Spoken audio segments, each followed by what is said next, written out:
guys, welcome back to the channel. Today we're going to be reading Abby Wonderland Chapter 5, A Game of Croquet. Wow, Robin says, this is the most beautiful garden I've ever seen. It's true. The garden is bright green and carefully tended. There are brick paths lined with red roses and little white benches to sit on. The hedges are in amazing shapes, like boats and animals. The entire garden smells of freshly mowed grass and sweet flowers.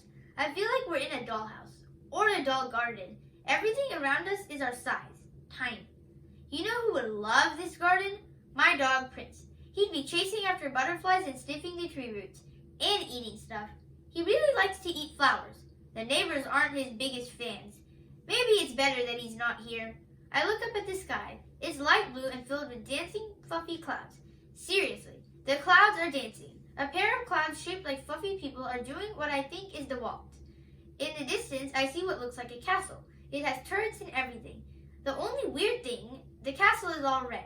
Amazing, I murmur. The garden is okay, Penny scoffs. The garden at my summer house is pretty great too. Of course she has a summer house. Robin is running from flower to flower, sniffing each one. This is so fab. I can't wait to go to the tea party and to meet the Mad Hatter and the Queen and Alice. Do you think we'll get to meet Alice? Oh my goodness, we might get to meet Alice. That's true, I say. It would be cool to meet Alice. I'm not sure I want to meet the Queen, though. Isn't she supposed to be evil? Anyway, we need to focus on Frankie. I wish I knew what time it is in Smithville. I usually wear my watch when I go into a story, since it keeps track of time back home. But I didn't put on my watch this morning. And if I'm not back by 5:30 when my mom comes to pick me up, my parents are going to freak out. And so will Robin's parents, and Frankie's, and Penny's nanny. Crumbs. I need a watch. Then I remember. Robin, I call, what time does your phone say? She takes it out of her pocket. It says 6 o'clock. Is that possible? I don't think so, I say. It might have gotten messed up in the fall. Or maybe there's a time difference here, she says. My phone always changes to the local time. Right, it could be 6 o'clock in Wonderland. I look around the garden but don't see anyone. I wonder why we're even here. When Mary Rose sends me and Jonah into a fairy tale, she always has a reason. Not that we find out the reason ahead of time, or sometimes ever. I'm getting a bad feeling. I can't explain it. Yeah, the garden looks pretty, but there's something off about it at the same time. I just want to find Frankie and go home. Guys, look, Robin says, her face all lit up. I glance over at where she's pointing. Cards? Cards! Like the ones we used to play Crazy Eights, except these cards are walking around.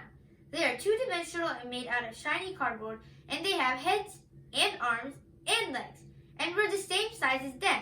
They're human-sized. Oops, no, we shrank, so actually we're card-sized. 3 card people are standing near us.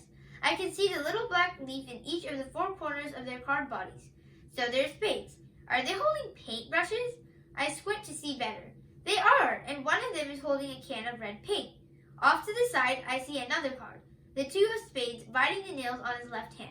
He's also holding a paintbrush, but he looks worried about something. Penny, Robin, and I tiptoe closer. We're behind a big red rose bush. The spades are standing on a path edged with perfect white rose bushes, and they're talking. The 2 of spades is in big trouble, the 3 of spades says. He dips the paintbrush into the paint can. He then brushes red paint over a white rose. Then another. Really big trouble, the 5 of spades agrees. He also dips his paintbrush in the can of red paint and starts painting a white rose red. He's gonna lose his head for sure, the 7 of spades says. He's holding 2 paintbrushes and paints 2 white roses red at once. Unless we finish in time, 2 says, rushing over to dip his paintbrush into the can 5 is holding. He starts painting roses very quickly. I can see he's missed a petal. Well, don't be sloppy about it, 2, 5 warns, or the Queen will know. And we'll get beheaded. I cringe. Beheaded, I whisper. Seriously? Robin cringes too. Penny nods grimly. This Queen is not messing around, she says. She's mean. Shivers run down my back. Then we have to get out of here. Pronto. We need to find Frankie. Where could she be? I hope she's okay. Even if she knows the story, she's probably still completely scared. Does she play croquet? Penny asks. Huh? There's a croquet court over there. She points ahead to a manicured green lawn. I can make out a white stake in the middle of the grass and more card people milling around holding sticks. I've seen croquet on TV a few times before my dad switched the channel. It's kind of like mini golf. You knock the ball through an arch instead of hitting it into a hole, and you use a wooden mallet, a stick with a rounded end instead of a golf club. I don't think Frankie plays croquet, I say. I've never played croquet, and Frankie is even less athletic than I am. I'm not sure she's even played mini golf. Let's check it out, Robin says excitedly. I remember the croquet scene from the movie. It's hilarious. Is it the same in the book, Penny? Probably, she says with a shrug. Okay, let's go. If there's no sign of Frankie, though, we have to keep moving, I say. Robin claps. Yay! It's strange. Traveling into a story with Robin is a little bit like traveling with my brother. She's so excited about everything, except she's less obsessed with ketchup. We walk through the garden toward the croquet lawn, passing a couple more card people, but no one says anything to us or seems to think it's weird that we're here. Maybe nothing is weird in Wonderland because everything is weird in Wonderland. When we get to the croquet area, I blink and blink again. Yep, everything is weird in Wonderland, and what I'm seeing now is the weirdest thing yet. Instead of holding a wooden club, the ace of diamonds is holding a flamingo. Yes, a real-life flamingo. The card person is playing croquet with a pink bird. At least the flamingo is card-sized too. And I step a bit closer to make sure I'm seeing what I think I'm seeing. The cards are using hedgehogs as balls. Yes, hedgehogs. Those brownish critters with little snouts, black noses, and prickly brownish fur that I've occasionally seen in my yard. These hedgehogs are about the size of my shrunken feet. I watch the ace of diamonds hold the pink flamingo upside down and use its long neck and head as the mallet. Then he knocks the flamingo against the hedgehog, which goes rolling into... No, it can't be, but it is. The rectangular goal is not a piece of plastic like I thought. It's another card person. This one is a 5 of diamonds, and he's bent over sideways to form an arch with his palms and feet. That can't be comfortable. Yes, the ace of diamonds cheers. Score! The hedgehog rubs his rear end with his tiny paw and then runs off behind a bush. Come back here this instant, hedgehog, the 5 of diamonds, still bent over, demands. The hedgehog does not come back, but there are many more hedgehogs, all waiting patiently for their turn. I clear my throat. Excuse me, I ask the 8 of diamonds standing nearby. Have you seen a girl around here? She has dark hair and dark skin and red glasses. He shakes his head. I don't believe I have, he says, but I am often wrong. I say. I'm not sure if that's a no or a maybe. Would you like to play? He asks. Sure, Penny says just as I say, no thank you. Come on, Penny says. We're here anyway. One quick game. Yeah, Robin says. Maybe the game will lead us to Frankie. I don't want to waste time, I say. She just doesn't want to lose, Penny mutters. Excuse me, I say, turning toward her. You just don't want to lose, she repeats. I get it. You've never played croquet before. You won't be any good at it. If I were you, I wouldn't want to play either. I snort. Like you have played before? She flips her ponytail. Of course I have. I'm quite good. Sure you are, I mutter. I am. Guys, stop fighting, Robin says. Let's play. Abby's too scared, Penny says. Am not. R2. The steam builds up inside me. Fine. You want to play? I'm ready. I march over to where a bunch of flamingos are standing around, stretching their legs. One flamingo huffs when he sees me. I don't blame him. Being a piece of sports equipment does not seem like a fun job. I pause. Without hesitating, Penny reaches under a feathered pink belly and picks up one of the flamingos. She then turns it upside down, but the bird starts flapping its wings. Stop that, flamingo, she orders. You better behave. The flamingo does not stop flapping. Cut it out, Penny says. She finally gets the bird to stop flapping, but just as she's about to swing the flamingo's head against the hedgehog by its feet, the hedgehog takes off, running in the other direction. I giggle. What can I say? That was funny. Penny grumbles to herself. Okay, Big Shot, let's see how you do, Abby. Oops. A flamingo walks right up to me. Does this mean he wants to be smacked against a hedgehog? I look at Penny and Robin and shrug. I can do this. How hard can it be? I pick up the flamingo the way Penny did and turn him upside down. I look at the hedgehog by my foot. Here goes, I say. Maybe if this was how they played croquet on TV, my dad wouldn't switch the channel. Wait, the arched-over cardboard says. My foot's asleep. He straightens up and rubs his foot. Then he gets back into position. Okay, you can go. I aim, I shoot. I totally miss. Both the flamingo and the hedgehog burst into laughter, and so do all the card people. Great, just great. That was worse than me, Penny says. Robin, your turn. Robin's flamingo does as it's supposed to, and her hedgehog rolls through the goal. Yay you, I say. Robin takes a bow. I refuse to not be good at this, Penny snaps, grabbing another flamingo. She aims, she hits, she scores. The hedgehog rolls right into the goal. So annoying. Yes, Penny shouts. I rule at croquet. Do you think they give out trophies? Don't let the queen hear you say that, the Three of Diamonds warns. She likes to win. The thing is, I like to win too, and I wouldn't mind a trophy. It would look really good in my bedroom. Or maybe I could bring it to school and put it on my desk so Penny has to see it every time she passes me. I need to try this for real.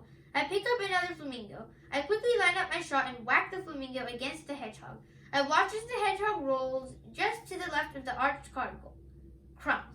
Aw, don't feel bad just because I scored and you didn't, Abby, Penny says, which obviously doesn't make me feel bad. I shake it off. So what if she's better at weird croquet? I bet I would be better at it with actual sticks instead of animals. I got a hole-in-one at mini-golf. So what if all the other holes took me 5 tries? Anyway, there are no trophies here, and we really have to go. Why are we even playing this? I put down the flamingo. This is a waste of time, you guys. We have to focus on finding Frankie. If you're sure that's why you want to stop, Abby, Penny sing-songs. It is, I insist. It totally is. It's most of the reason anyway. Thanks for letting us play, Robin says to the Ace of Diamonds. Anytime, the card says, and salutes us. We leave the croquet court and keep walking, scanning the garden for Frankie. What is that smell? Robin asks. The smell of flowers? I ask. The smell of losing? Penny asks. I roll my eyes. It's the smell of dessert, Robin says. Oh my goodness, my stomach is growling. So is mine. Again. I'm starving too, Penny says. I only had a few potato chips for breakfast, and we never got to have the spaghetti Sheila promised us. Wait, you have potato chips for breakfast? I say. Penny shrugs. My parents were busy getting ready for the trip. Sometimes my parents are in a rush in the morning, but we always have breakfast together, even if it's a quick bowl of cereal. Jonah always dribbles milk on his pajamas. I kind of feel bad for Penny. Kind of. Hi, girls, a grandfatherly voice says. We turn around and I gasp. Standing in front of us is a bunny, a white bunny with long white ears. He's wearing a little red coat, silver-rimmed glasses, and a bow tie. There is a large clock dangling from his neck, and he's just our size. Oh, it's the white rabbit from the story. Even I recognize him. He's the character who says, you're late for a very important date, Robin cries. Yes, that. The bunny looks at her strangely. Right. I suppose I am. I overheard you saying you were hungry, and I thought I'd point out where you could get some food. That's so nice of you, Robin says. The bunny motions to a long table on the other side of the croquet lawn. Right there. Do you see? There are a bunch of pies. You're welcome to help yourself to them. I made them. Thank you so much, Robin says. You're the sweetest. Penny narrows her eyes. They're not carrot pies, are they? Carrot pies? The bunny makes a face. No, disgusting. I would never bake a carrot pie. I would never eat a carrot. Carrots are a vile, vile food. I would rather eat dirt than carrots. Okay, then. I guess contrary to popular thought, not all rabbits like carrots. My cousin doesn't like chocolate. It's incredibly weird, but it happens. Thank you, I say. I could eat some pie right about now. Who doesn't like pie? I love all kinds of pie. Chocolate pie, banana cream pie, key lime pie, lemon meringue pie. Have you seen our friend by any chance? Robin asked the bunny. She's about our height, dark hair, red glasses. I flush. I should be thinking about Frankie, not pies. The bunny nods. I believe I have. What? A zing goes down my spine. You have? Where? Is she okay? I believe she went that way, the bunny says, pointing beyond the table toward a forest. Thank you, I say. Hurrah, he saw Frankie. That means we're on the right track. We're going to find her. And maybe get pie on the way. You're the best, I say. I am. I really am. Toodles, the bunny says, before waving with his tiny bunny hands and hopping off in the other direction. Come on, Robin says. We need energy. Let's have a few bites of the pie and then go rescue Frankie. Okay, good. I'm not the only one who could really use some pie. Robin, Penny, and I hurry over to the table. The pies are tiny, more like tarts. They have fruit on top instead of inside. They look delish, Robin says. Robin and I each pick up one of the tarts. I think they're strawberry. Yum! Penny does not pick up a tart. Penny, why don't you take one? I ask. They look strange, she says. She crosses her arms over her chest and turns away. I think I'll pass. I don't normally eat pies baked by small animals. Suit yourself. Just don't complain to me that you're hungry later. I am kind of hungry, Penny admits. Fine, I'll try one, but we better not shrink again or get poisoned. I can't make any promises, but I trust the White Rabbit. I look around for a fork. Do you see any utensils? Nope, Robin says. I guess we have to use our hands, I say. Penny frowns, picking up a tart for herself. That's gross. They're in pastry dishes. So, just use your hand as a scooper, I say. Penny looks horrified. Come on, I say, follow me. I stick my hand into the side of the pie and try to edge my fingers underneath. Squishy. Jonah would love this. See? Robin scoops up a big piece. Penny makes a face, but copies us. This better be tasty. It will be, I say. It's strawberry. You like strawberries, don't you? She nods. Then let's go. 1, 2, 3. Wait, Robin squeals. Pie Pig. She takes out her phone. It's still 6 o'clock. The clock must be broken. She snaps a picture of me lifting my hand and carrying a large scoop of tart in my mouth. Great shot, she says. Then she takes a bite and snaps a selfie. I chew. Wait a sec. Blech! What's wrong with these strawberries? I cry, spitting the pie out into my other hand. Yuck! Penny says, scrunching up her face. Poison! Poison! I repeat in a scream. Guys, Robin says, swallowing. It's not poison. It's tomato. Oh, I say, feeling silly. A savory pie. I'm not having any more, Penny says, spitting the mushed up tart on the ground. Forget it. It's good, Robin says. I swear. Try it again. I take another bite. It's not that bad this time, now that I know what it's supposed to be. It's actually pretty tasty. It's just a shock to the system when you expect something and you end up getting something totally different. Like if you think there's milk in your cup, but it's really orange juice. I like orange juice, but I don't want it if I'm expecting milk, you know? Especially if I'm expecting chocolate milk. Hey, hey, I hear from behind us. I turn around to see one of the cards waving in her hands frantically. It's the 3 of clubs. Her hair is in a long black ponytail and the bottom of her card is shaped in a skirt. What are you doing? She yells.